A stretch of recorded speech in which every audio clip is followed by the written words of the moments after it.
Hi friends, இன்றைக்கி நம்ம மீதமான சப்பாத்தியில் எப்படி நூடுல்ஸ் சப்பாத்தி பண்ணலாம் அப்படின்றத பார்க்கலாம்.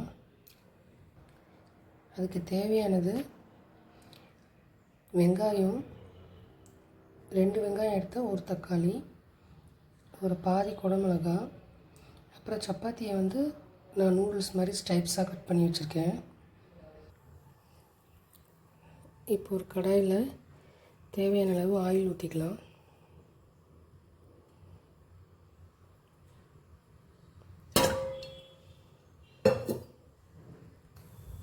ஆயில் கொஞ்சம் ஹீட் ஆகட்டும்.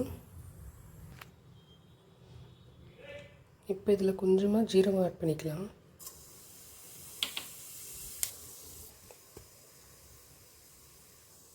இப்போ இதில் கட் பண்ணி வச்சுருக்க ஆனியன் ஆட் பண்ணிக்கலாம்.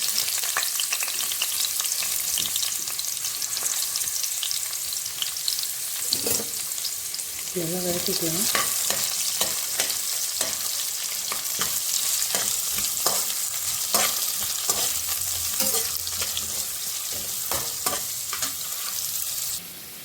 ஆனியன் லைட்டாக வதங்கிடுச்சு. அதுக்கப்புறம் இதில் குடமிளகாவையும் தக்காளியும் ஆட் பண்ணிக்கலாம். நல்லா வதக்கிக்கலாம்.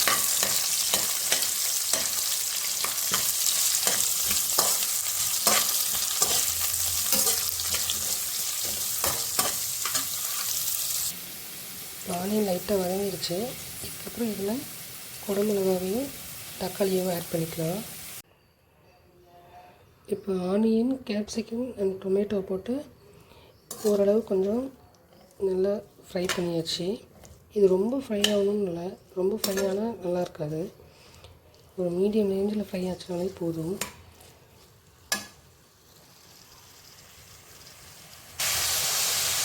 இந்த டிஷ்ஷுக்கு தேவையான உப்பு சேர்த்துக்கலாம். மிக்ஸ் பண்ணிக்கலாம்.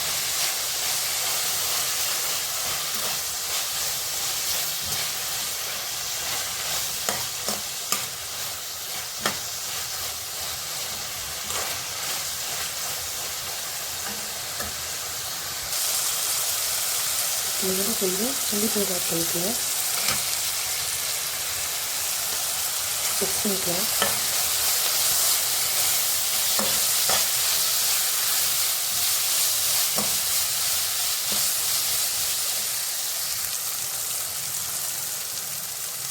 இப்போ இதோட கொஞ்சமாக சோயா சாஸ் ஆட் பண்ணிக்கலாம்.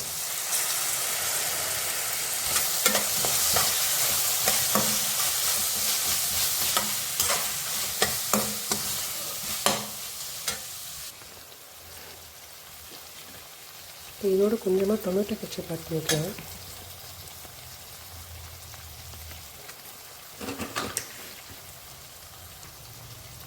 இதோட கொஞ்சமாக சுகர் ஆட் பண்ணிக்கலாம். மிக்ஸ் பண்ணிக்கலாம். நல்லா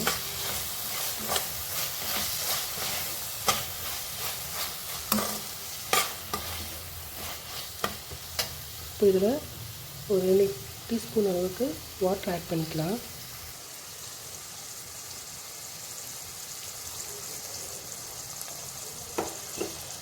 நல்லா மிக்ஸ் பண்ணிக்கலாம். ஏன் வாட்டர் ஆட் பண்ணுறோன்னா இந்த சப்பாத்தி இந்த கிரேவியெல்லாம் அப்சர்வ் பண்ணி டேஸ்ட்டு கொஞ்சம் நல்லாயிருக்கும் ஃப்ரை பண்ணும்போது. இல்லைன்னா ரொம்ப ட்ரையாக இருக்கும், நம்மளால் சாப்பிட முடியாது.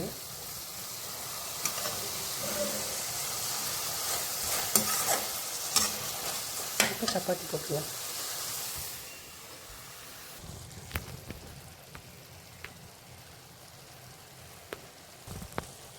சப்பாத்தி ஆட் பண்ணியாச்சு. நல்லா மிக்ஸ் பண்ணிக்கலாம்.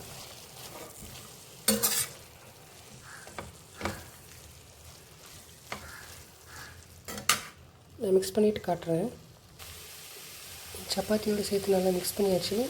ஒரு 3 மினிட்ஸ் அடுப்புலையே இருக்கட்டும். அப்போ தான் இந்த கிரேவியெல்லாம் சப்பாத்தியில் நல்லா அப்சர்வ் ஆகி டேஸ்ட் நல்லாயிருக்கும்.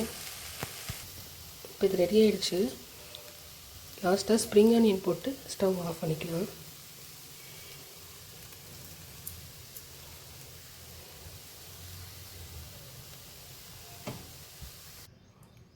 சுவையான நூடுல்ஸ் சப்பாத்தி ரெடி ஆகிடுச்சு. நீங்களும் வீட்டில் ட்ரை பண்ணி பாருங்கள். Thank you friends.